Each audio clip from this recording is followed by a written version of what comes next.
وضعمون خرابه بچه اومدم رو صخره. نگاه چی اومده روم، نگاه چی اومده روم. کلوفتیشو فقط نگاه کنیم.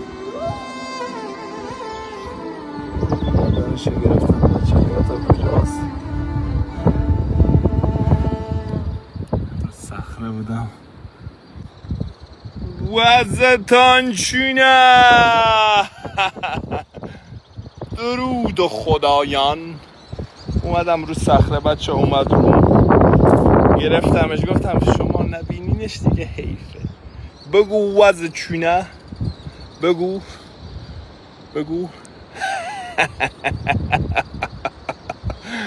بچه چرا من تو موقع هیجان تو هر چیزی نمیدونم چرا خندم میاد.